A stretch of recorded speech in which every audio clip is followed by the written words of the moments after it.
one of them was for a game called Don't Wake Daddy. Do you remember this game? Whoa, no, man. This is a deep cut here. I don't. What kind of a game was this? It is deep, and I remember having that game as a kid. I think I had the like travel pocket version of it. Oh, it was miniature. But like, there's like this dad in a bed asleep, laying down, and the board is around him. And I don't remember exactly how to play, but I think you're supposed to try and make it all the way to a destination without him springing up from the bed. Sure. And waking up. If that happened, you lost. It's kind of like the Buckaroo. You put all the stuff on the donkey and try not to have it get kicked off. So yeah, that really unlocked a core, deep seated memory. Yeah. If any of you remember Don't Wake Daddy, let us know, because I kind of feel like I might have been the only one. It does sound like a horror film. Lights, camera, action. UPS, you piece of shit. I was like, you know what I want to do one day? I want to join a gang. We're in 2022. Upgrade the cameras. We can see Saturn and shit, but like I can't get a clear picture of someone robbing the gas station. That was the greatest night in the history of television. Before the first leaf changes in fall. That's right. That's when you're on track to. Before the first chili is roasted. Yeah. Before the first touchdown is thrown of the NFL regular season. Oh, baby, I'm ready. Yeah. I'm already planning my fantasy football league. Yes. Sending out the invitation via text message. Very nice. Setting up the draft. Wonderful. Love it. Yeah, I got, me and my dad have found ourselves in a league over the last couple of years of people that we have met one time. Yeah. I don't know what, I don't remember how someone connected me with them. They needed some people, and the rest is history. We've been in their league every year since. And do you guys play for money? We do. What's the pot look like? The pot is, I believe it's 20 a head, 20 a pop. Okay. Which I think that grand prize, it doesn't come out to that much, but a little under 200, I think. I was going to say, if you even had 5 people, there's a hundo. Exactly. I think it's a little under 200. It's a good day. I won the first year, have not won since. I've won once too, I think. Are you guys playing for money? We're not. We're better. We're in the poor broke league. Yeah. We're in the, is there a coupon for that league? Right. Yeah. We're in the Smith's Weekly Ad League. Mm-hmm. That's where we're at.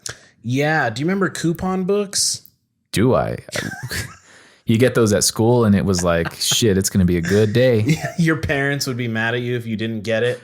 Yeah. They're like, did you get they said they sent out an email.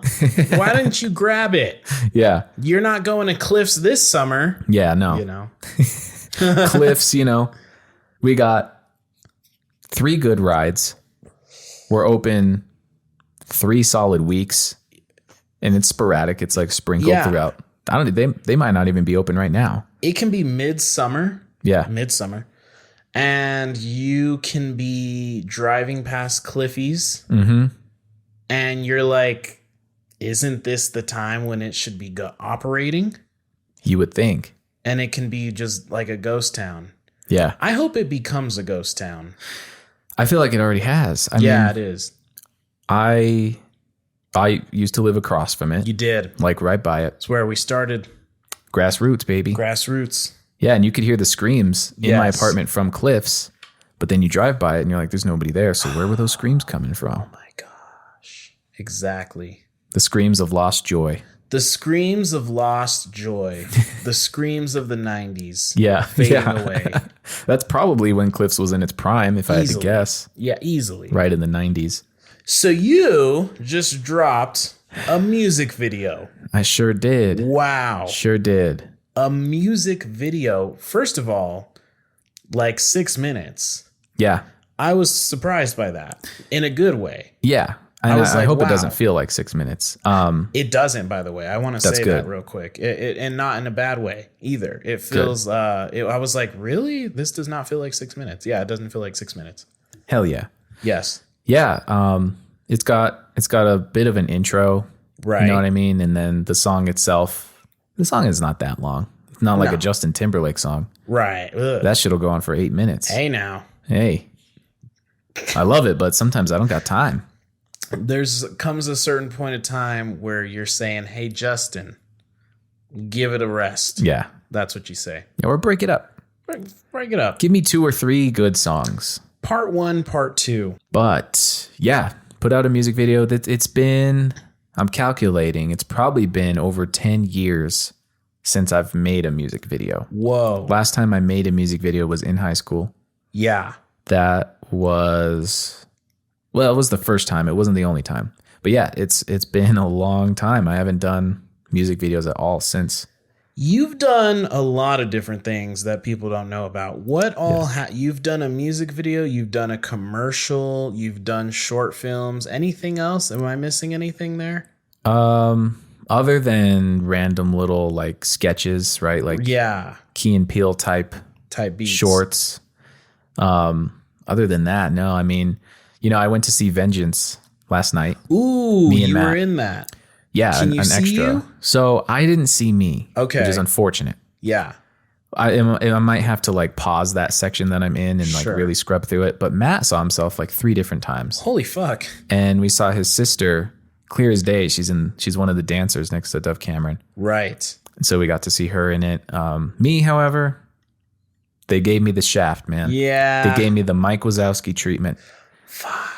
And I had a feeling they would too. I was like, there's one shot. Mm-hmm. If I'm going to be in this thing, there's one shot that I'm going to be in, and they cut it short. Yeah. So I wasn't. Right. If you've seen Vengeance, it's all in that bar scene where they're at Dirty Bourbon. Sure. And the people are dancing and all that. And he meets San Cholo. And so we're all in that sequence. And there's like a shot where BJ's walking through the crowd towards the camera, and I'm walking like directly behind him, following him. And then he's split off. Camera's on me, and then I split off. But they cut it before the split off. Fuckers. So you don't see me in it. Hate it.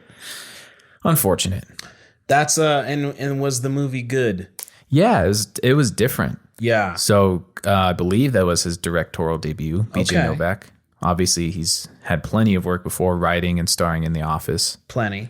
So the writing was definitely BJ. Like, it was funny. Yeah. It wasn't funny to the extent that I was expecting. Not to say it wasn't funny. Right. But it wasn't so...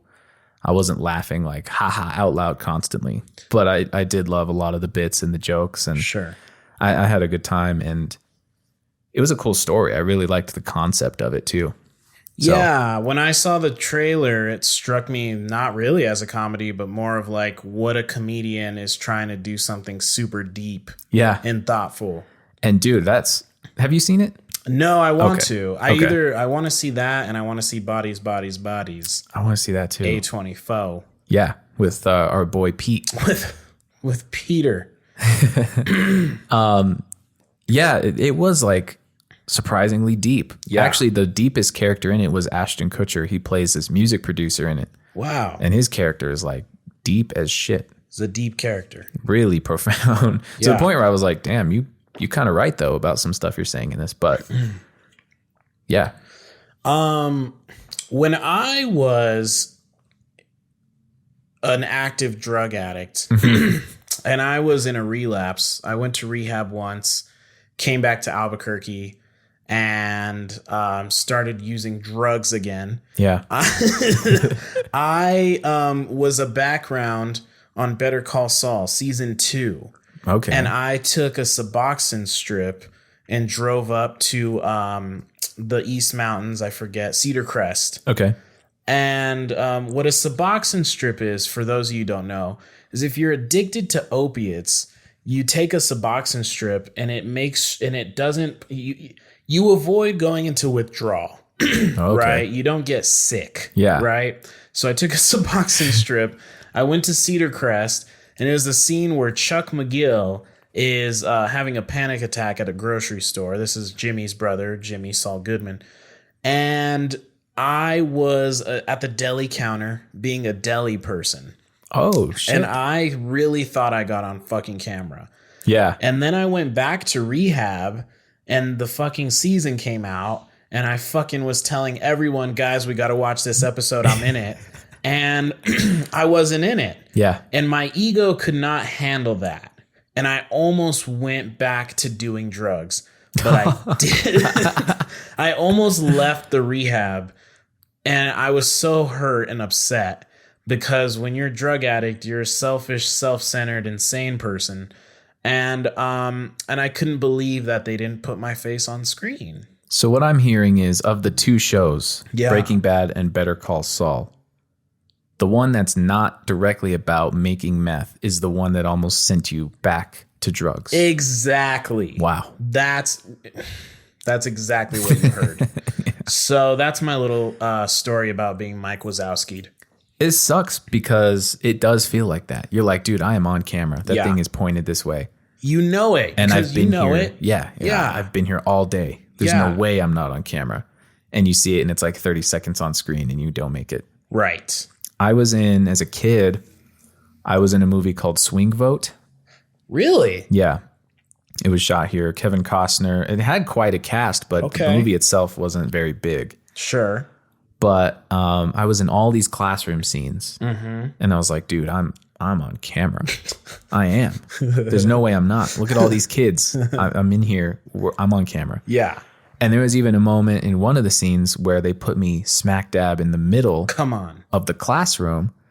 And I don't know if it was the director or like assistant director, or casting director, extras director, but they were like explaining how we should look in the scene, like look bored. You guys are in a classroom. And just naturally, the way I was listening to this person, I guess I looked bored. I wasn't trying. I was just like, had this look on my face, and they pointed me out. They're like, yeah, see him? Just like that. That's They liked perfect. You were method acting. I was method acting. Yeah. Didn't make it. What? Not in that scene, but Okay. I am in the movie. Sure. There's a scene where the main girl is on a swing set on a playground next to her friend. And in the background, there's some kids playing basketball. Yeah. I'm one of those kids. And that's continuity. Yes. It's like, hey, well, you weren't in the classroom. Right. But if you were, and it's like, hey, that's that same kid from the classroom playing basketball. Yeah. Even though it wasn't like that. So it feels natural. It would have been better if it was. Yeah. Who directed that? Do we know? I don't know. Do we care? I don't think we care. Unless they're Swing big. Vote. I'd have to look again. Yeah, I don't know. I've never even heard of Swing Vote. Yeah. And that was how young were you? I had to have been in middle school, Yeah. junior high. So maybe anywhere from 2006 to 2008. It's like the early film was starting to come here days. Yes. Kind of. Film has always been very much New Mexico, but more like Westerns. Yeah. You know? And this took place. It's supposed to be some kind of dusty small town. Right. Right. Just same as Vengeance, honestly. Like it's supposed to be Abilene, Texas. Sure. A very small, dusty town. They have like a rodeo and a bar. Right. And some houses very spread out. But yeah, in Swing Vote, I was the very last row of the classroom is where the frame ended. And that's where I was. Right there. So upsetting. Did you go see it with your family to find yourself? Yes. And I have a very vivid memory of this happening. Yeah. It was in the summer. So you know what? It must have been 2007 or 2008 for sure. Right. Because it was in the summer and I had Yaffle football practice. Ugh. And I had it that evening. Gross. But before practice, we decided to try and go see the movie. Yeah. And so every time a scene came up that I was like, hey, I might be in this, I'd tap them on the shoulder. And then when I saw myself in the playground, I was like, right there. That's me. There and I everyone go. got so excited. And then I had to go run and sweat my ass off on the football field, which And sucked. then you had to watch the rest of a movie starring Kevin Costner about, I'm guessing, voting. Yeah. And then you were like, this sucks. It's exactly it. It's like he's the swing vote. So there's like it's a tie, and he's the one person, I guess, in this county who hasn't voted. And so Actually, they're like, doesn't sound bad. Never mind. so Take that back. it's George Lopez. He's in a little bit. Paula Georgie. Patton. Yeah. I don't know, there's probably some other people that I'm spacing on, but yeah. Right. For Vengeance, I know it's crucial to the story. I believe that this takes place in Texas. Yes. Am I correct with that? You are. But I do hate when they film here and then they call it Texas or California or Arizona. It's a big pet peeve of mine. Or Afghanistan. Or Or Mexico. Like, damn. Yeah. Okay. I guess we can pass for Afghanistan.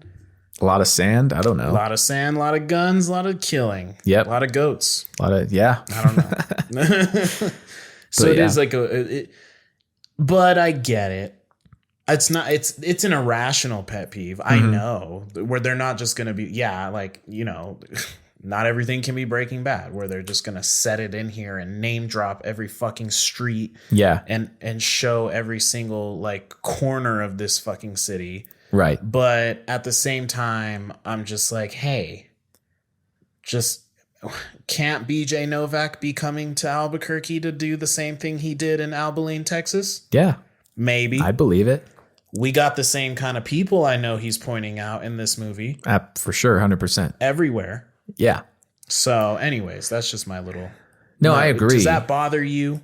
Yeah, it does. Yeah. And it has for many years. And I've always been like, if I'm going to shoot something here, I want to highlight the stuff that we don't really see. Yes. It's always desert. It's always ghettos. Yes. It's always like rundown homes. It's always like, just the bad. I mean, the rough parts. The rugged. Yes. The rough and the dusty. And it's like, we got a lot of that here for sure. Sure. But we also have some other stuff that I would like to highlight if I could. We got a Top Golf. Yeah. Yeah. We got a Top Golf. No, I feel the same way. I know you feel that way. I know Andrew feels that way. We're people who want to make things here, set here, about here, in a lot of different ways. And that's always been my goal. The wildest thing that I've never understood. Yeah. Like you mentioned earlier, we're filmed here and we're made to be like California, Texas, Mexico, other places. What baffles me is the first High School Musical, they filmed it in like Arizona or Utah, and it takes place here in Albuquerque, New Mexico. That makes no sense to me. Why? First of all, if you're going to choose to set it here, just shoot it here.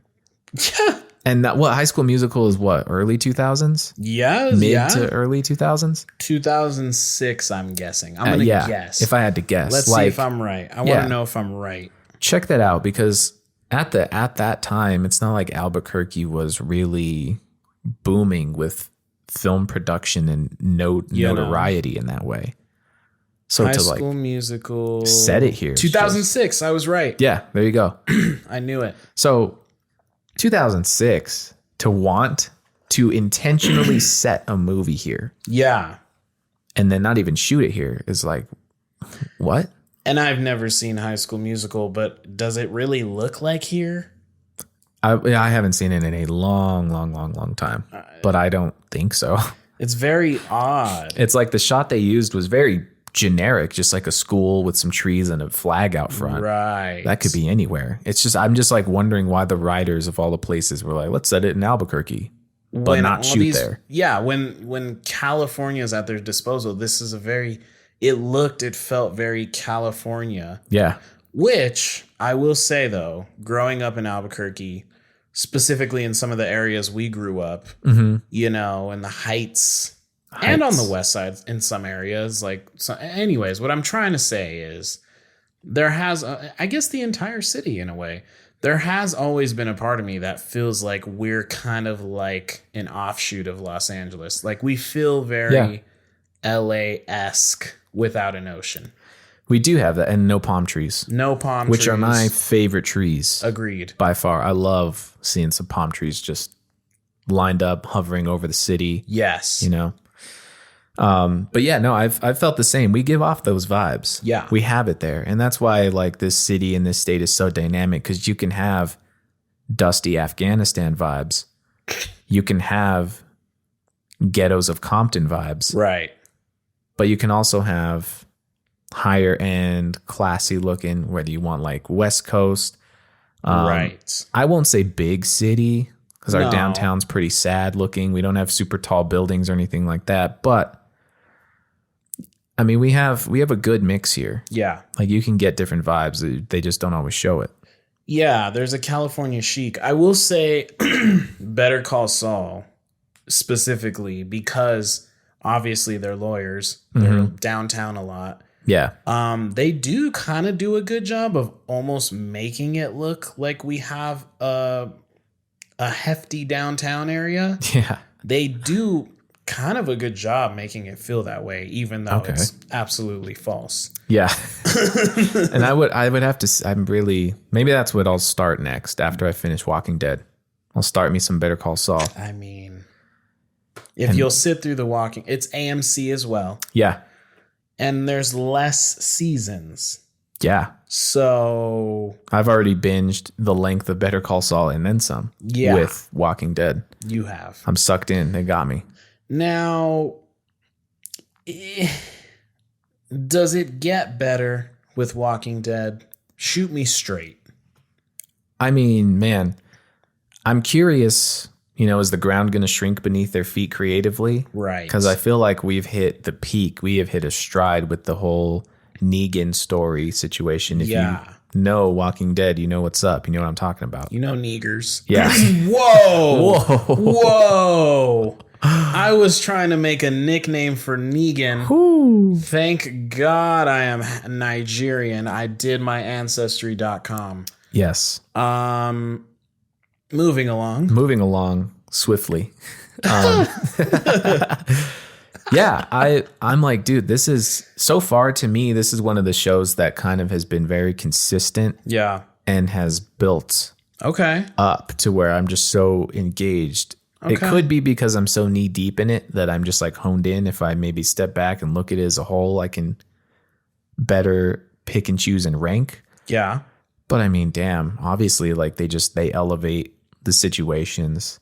They do what the best stories do, which is give someone a goal. Yeah. And then just put obstacle after obstacle in their way of getting that goal. Right. This show, just every episode they're doing that. Well, even if it can immerse you that much, that's a good sign. Oh, dude, I've been preparing now. And even since if I watched this show, you're at season 8 and you don't feel like the ground has shrunk beneath their feet yet, that's also a good sign, I'd say. That says a lot. Yeah. Yeah. I'm getting there though, where I'm like, what more can they do? Sure. How much more can we squeeze out of this? Right. Well, but when the money's coming in, you'll find a way. They'll squeeze it. You will squeeze. Lost taught us that. Oh, that's one I haven't seen, but I have never seen it either. Okay. I don't imagine I will ever watch that. Yeah, I don't know.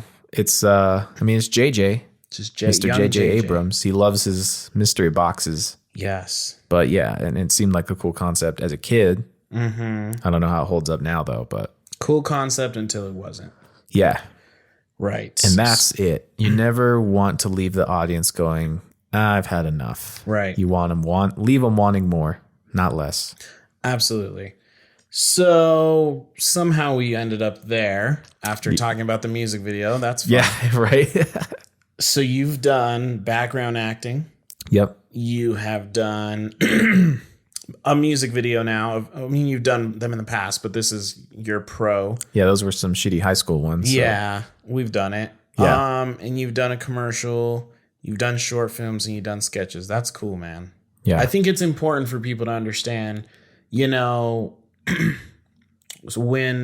it looks like, what Estevan has been able to curate over the last decade or so. Yeah.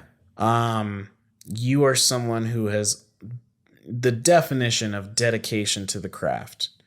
It's all I've ever wanted to do since I could function as a human being, really. Yeah.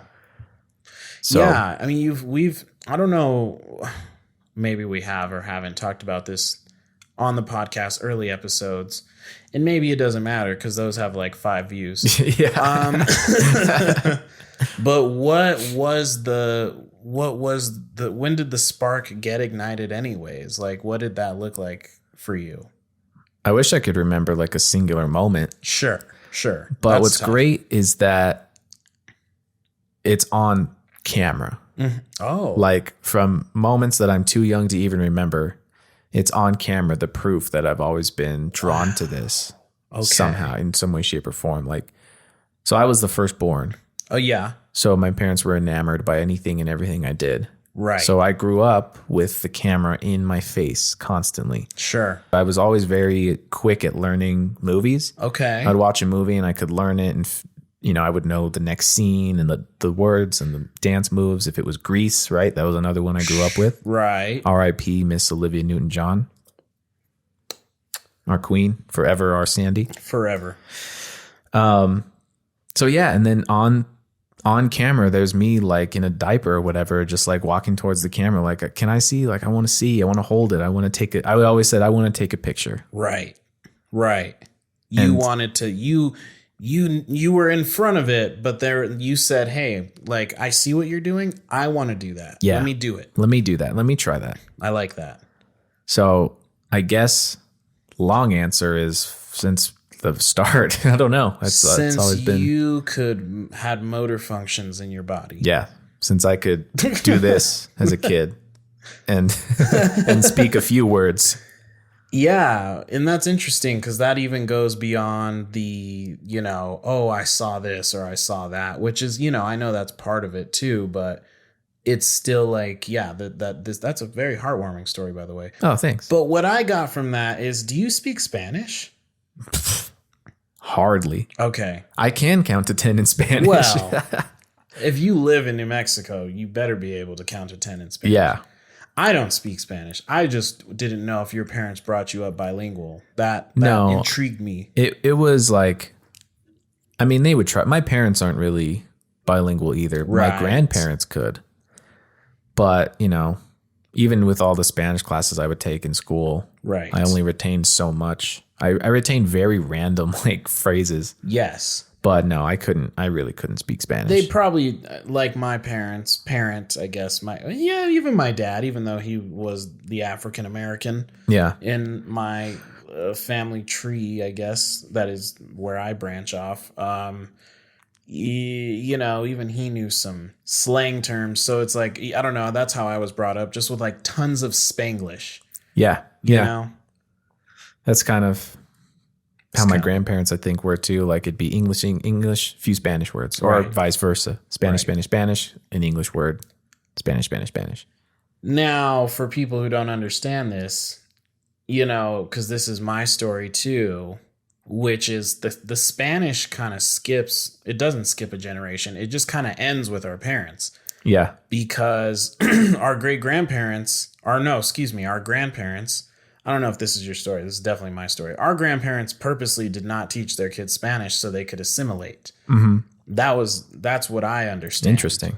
To be true, which is that, it was that thing of like, you need to, if they hear you speaking Spanish, you're going to be outcasted. You need to learn how to be a proper English speaker. Yeah. So at least to me, that's a very New Mexican story, where it's like everyone around our age group can't speak Spanish because our parents can hardly speak Spanish, but our grandparents all speak fucking Spanish. Yep. So yeah, that's weird, right? Yeah, it's like fading. Yes. Each generation a little bit more, to where like my kids probably won't really know Spanish unless we intentionally like enroll them in Right. Duolingo or whatever it's called. I want to teach my kids Chinese. There you go. Just in case. No, I'm Just kidding. in case. So yeah, just a thought though. That's just I hear that a lot. Mm-hmm. So music videos. So music No, I'm just kidding. So that's where it all started. There wasn't one singular moment Right. that I can think of where I was like, yeah, this is what I want to do. It's just always been that. Would I go back to, obviously just watching shit in general. It's funny actually today. Me and Ashley went thrifting, and I love saw thrifting. right. You got Yeah. a little good thrift. We should all go thrifting. I'm down. I saw a VHS of the movie Mighty Joe Young. Ooh, wow, you Yeah. just opened a door for me. Right. Yeah. Charlize Theron, however That you is say it. her, huh? On that. Yep. Wow. And I think Bill Paxton, Yeah. R.I.P. That's the first movie I remember being fucking blown away by. I'm sure Wow. there were maybe some others in there, but like that's the first movie I remember being like, whoa. Yeah. And shortly after came George of the Jungle with old Brendan Fraser. Brendan Do you Fraser. remember that fucker too? He's trying to make a comeback, and I like it. He's gonna come back. And good. I hope he does. He's already in a new Scorsese. Ooh. And he is in the new, I don't know how to say the guy's name, but basically the guy who made Black Swan and Requiem for a Dream and Darren Aronofsky? Yeah. Something like that? Aronofsky. Something. He made Mother as well.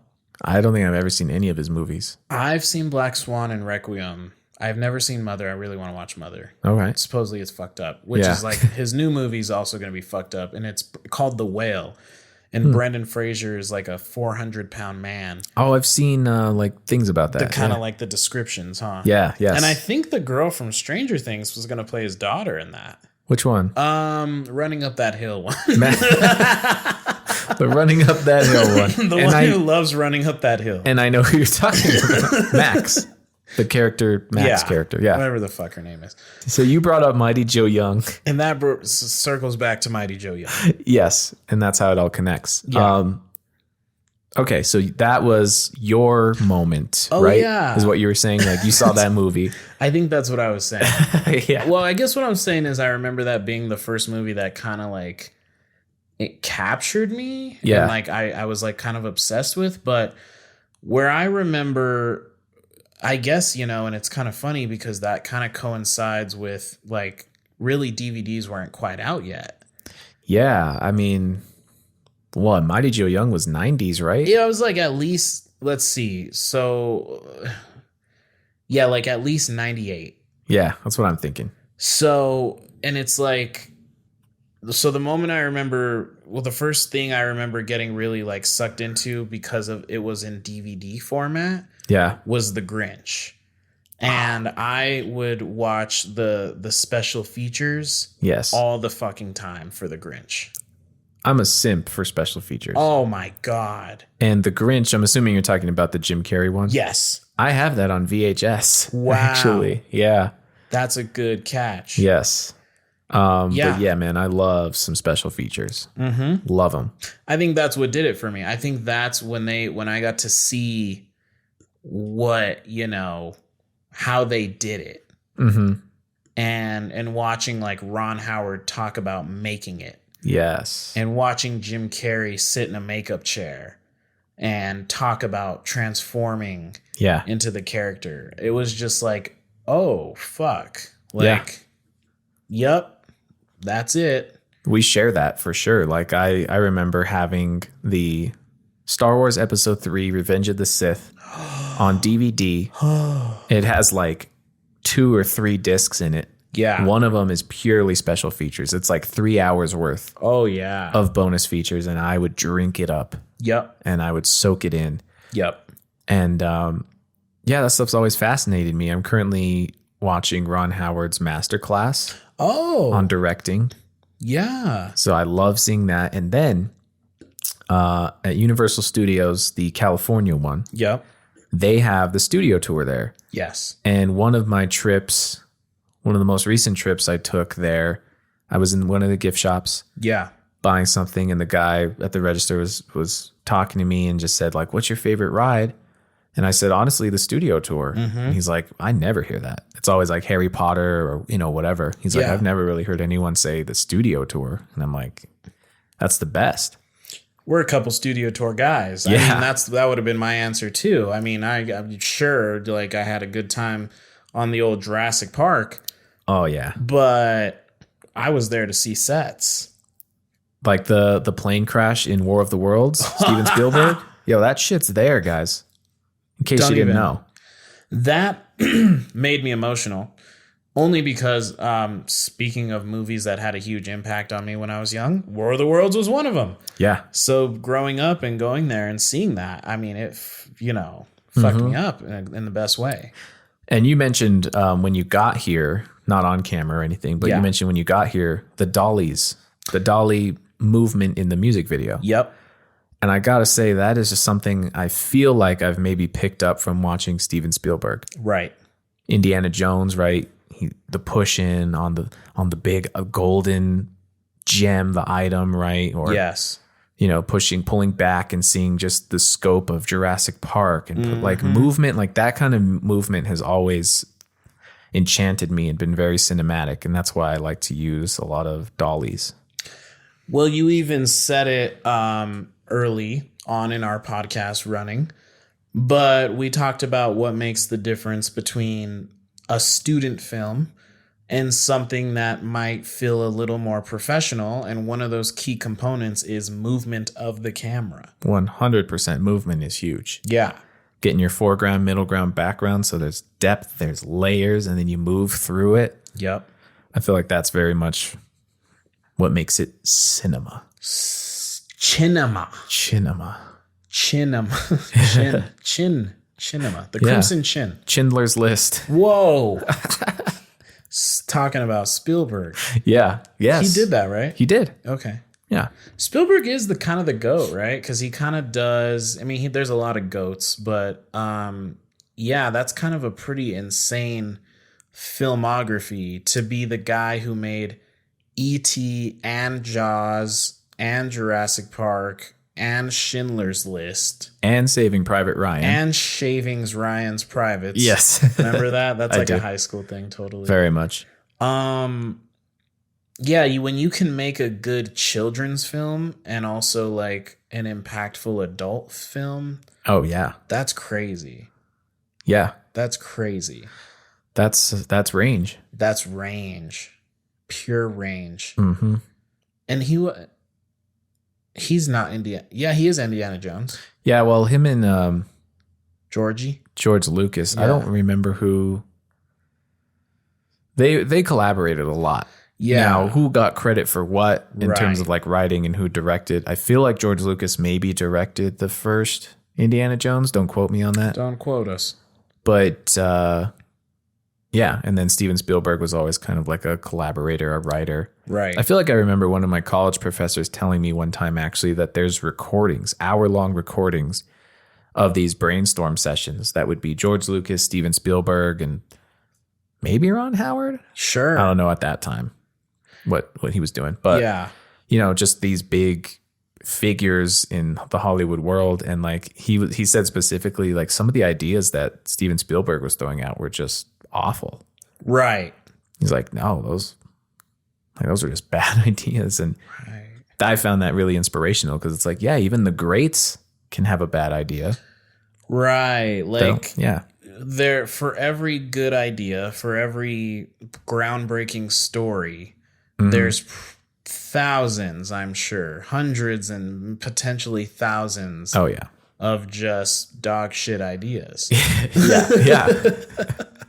I'm sure it's the same too with comedy. Oh yeah. For every joke that kills the audience, there was probably hundreds of jokes that fell flat. Absolutely. You know, or for every version of what works as a joke, there were 100 versions that didn't. Yes. Yeah, I don't know what, and that's, to me, that's where creativity morphs into spirituality. Yeah. Because it's like, I don't know what gives me the intuition to do the one that works or to come up with the one that works. It feels like it just comes from some out of nowhere. Mm-hmm. And it's not usually when it is when I'm sitting there actively trying to work on it and by process of just engaging in the action. Yeah. But also sometimes it feels like it's like right when I'm trying to go to sleep. Mm-hmm. And I'll just be laying there trying to fall asleep. And it's just like this shit will just start happening. And I'm like, fuck, now I got to grab my phone and write it down. Yeah. So I don't know what, it's a beautiful thing. It's something to do with when your mind can kind of turn off a little bit and not focus. Right. It's the same reason why a lot of people, including myself, get great ideas in the shower. Right. It's such a mindless activity that you can kind of just let your mind go wherever. And sometimes it goes right to that creative spark. Yeah. And it's like, I guess what I'm feeling is like, it's not when I'm trying to do it. Yes. It's not when if I use too much of my mind, it's not going to work. And that's the trickery. Yeah. That's the paradox of it all, is like, if I'm trying to do it, I might not do it. If I allow it to happen, it typically happens. That's and it. I just remembered I had some great ideas I forgot to write down over the last few days. Fuck. Shit. One of them I did write down, though. Don't fucking steal this, you bitches. We were doing something in my at work. We were doing a training on people if they have psychosis when they come into our care. Yeah. And it made me think a lot about, like, well, what is reality, right? Like, who's to say that we're not the ones experiencing psychosis and those people are seeing the truth, you know? And then I just thought about, and this, I don't even know if I'd want this to be a movie. This is the first time I thought of something, and I was like, maybe it could be a novel. But it would be about, like, maybe some groundbreaking revelation in society that shifts society in a way where all people who were deemed insane are now the normal functioning members of society, and all people in society who were normal, quote unquote, are now the insane people. Yeah. And basically they're the people in the institutions locked up, sitting in their rooms saying, like, I got to pay my taxes. I got to go to work. Yeah. And that's the insane person. You're like, dude, we need to hit you with a shot of Demerol. Taxes. What is this guy talking about? Right. What is that? Work. So anyways, that's super crazy, but cool that you said that. I thought I was the only one who kind of thought that way, but since I was younger, I always had this idea that, like, if I had some kind of mental disability where my mind was just off in another world, I wouldn't know. You know what I mean? Like, this conversation between you and I seems so real, but for all I know, I'm locked in a room talking to myself. Yes. Or, like, if you're ever walking around naked, and you, in your mind, I'm alone. I always wonder, even to this day, I'm like, am I really alone? Yeah. Or do I just think I'm alone? Right. And there's a room full of people and I'm embarrassing everyone right now because I'm just walking around naked. Right. And I have no awareness. That would happen to me, something like that during the pandemic, where I'd go to put on a mask before I walked into, like, a public space. Yeah. And I'd be like, what if no one's wearing masks and everyone looks at me like, why are you doing that? Yeah. You know, like, what if I'm imagining all this shit and then I just go into a Target and, like, everyone's like, what do I have a mask on for? Yeah.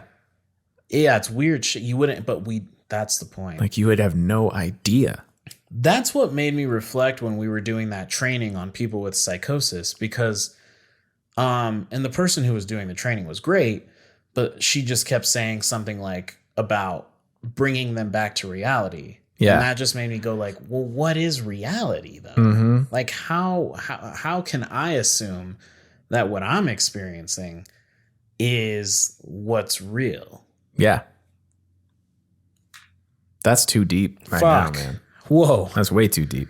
This started out with a kiss. How did it end up like this? It was only a kiss. It was only a kiss. Now, this started out with a music video. Yeah. That, I'm hoping is getting tons of views right now. Yeah, I hope it's just racking up. I hope it is racking up the views. By the way, the music video is called Vanity Fair. Yeah. It's by a gentleman named David Hale. Be sure to go check that out. It's on, if you just go to YouTube and type in Vanity Fair music video, it should come up. It's like a purple and blue thumbnail with a bunch of guys with a headset on, like screaming at something. Or you can go to my Instagram page, click on the link in my bio. I hate that. I hate that I have to tell people to click a link in my bio, but you people at Instagram, you people at Facebook. Yeah. You are the reason why we have to do that. You know why? Right. Because why? the algorithm smothers out any link that takes you outside of their app. Wow. They want you to stay there. Don't leave Facebook. Don't leave Instagram. So if you put a link that's going to take people out, we're going to hide that post so not too many people see it. And they do that shit. And you do. And I know it. Same if you post a link in your story on Instagram. What? Not that many people are going to see it. I just did that for you. Damn it. I did that so people would leave Instagram. Yeah. And go watch it on YouTube. Because they can't watch it on Instagram. Yeah, because Instagram wants to turn everything into a fucking reel. Wow. And I didn't make this as a reel. I made it as a cinematic, anamorphic, widescreen experience. Yes. Not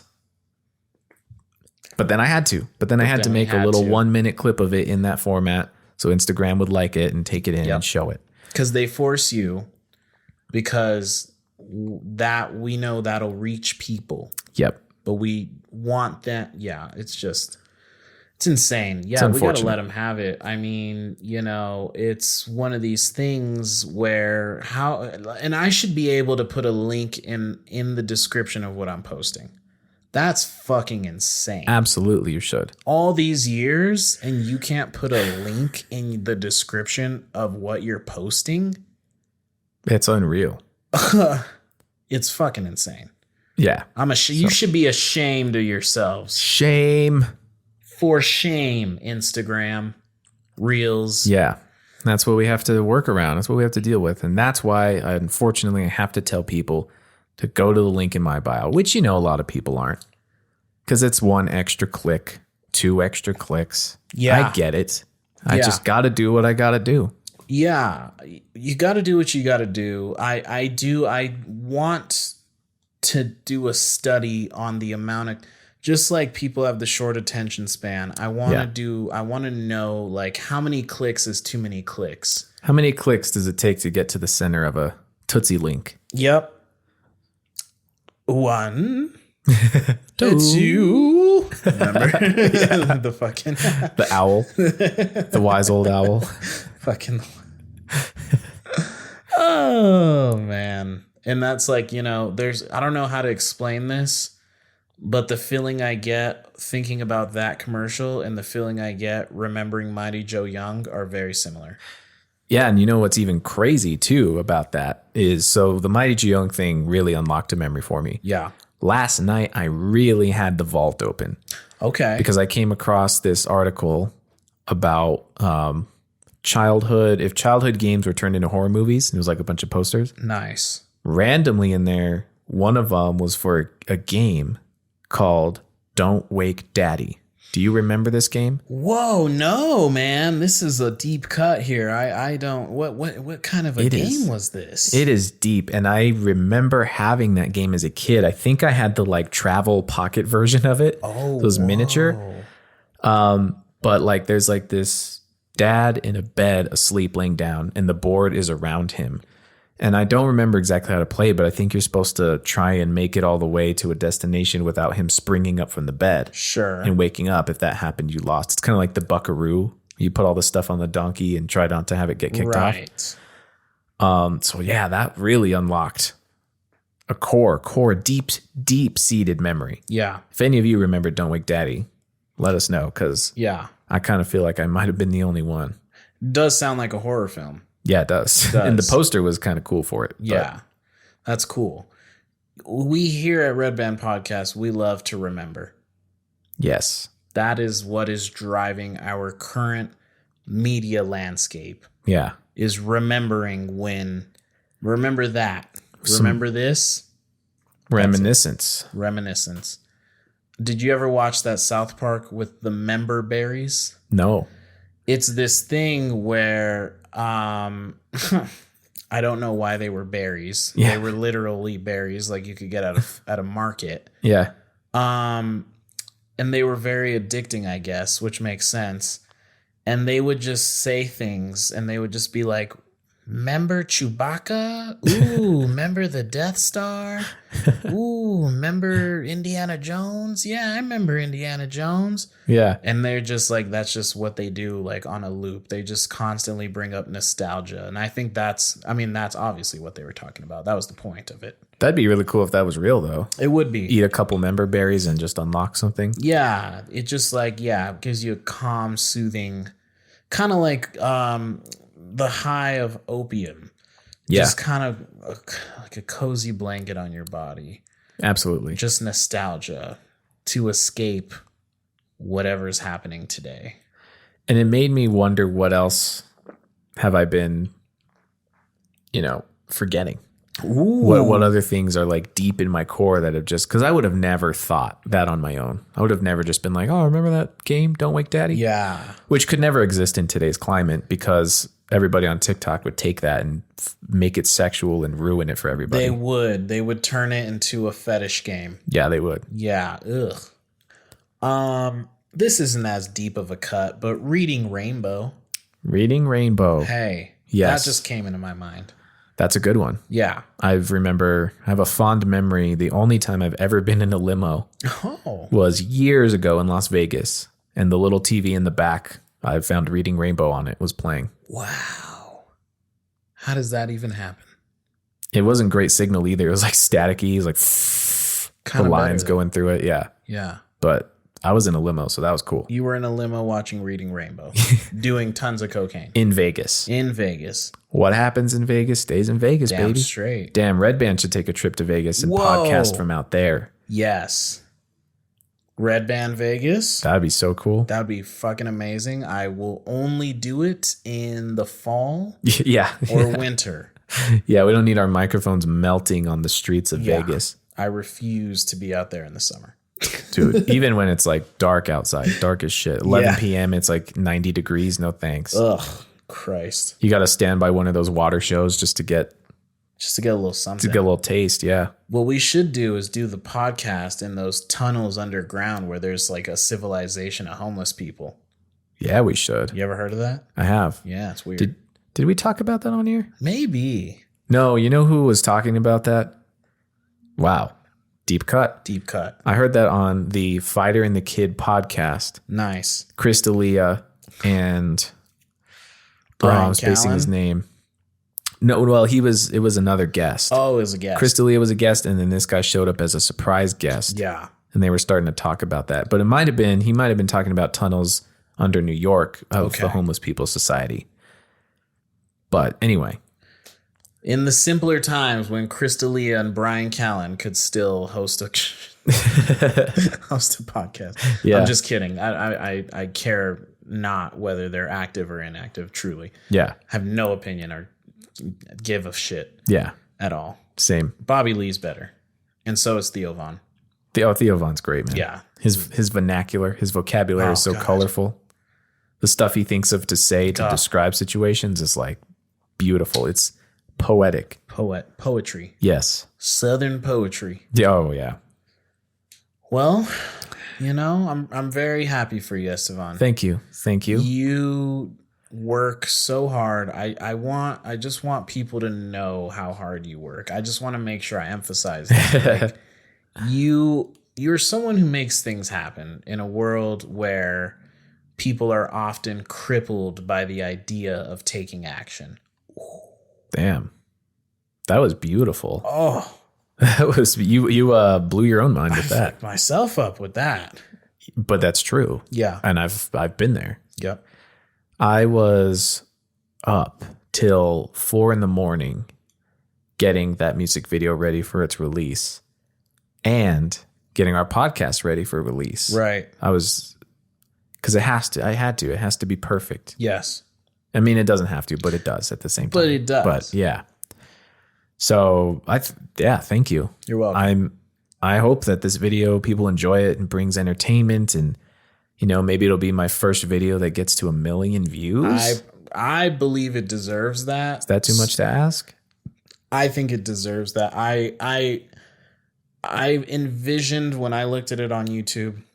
That's why I said 1.2 mil, because for some reason that's what I saw in my head right there. Yeah. Even though it wasn't there yet. That's just what I felt on my heart. Let's see if it happens. Let's see. Let's see if it does. And then I'm excited to get you in on a project that I'm working on. Yes. A script I've written. Yep. It's for a short. Yep. And it's gonna be silly. It's gonna be a little fun. Yeah. But yeah. Yeah, look out for that, man. That's gonna be our first potentially true collab. True. Yeah. Technically, besides this. From start to finish, yeah. Yeah. Besides this. That'll be So I'm excited. That'll be a real deal. That'll be good. So we'll keep you up to date on that as well. Very excited. Very excited. Very excited. But cool. Cool. I'm loving it. I'm ba-da-ba-ba-ba. And until next time, we will see you right back here. Redband Podcast. Like, subscribe, share. And we hope to see you back here next time.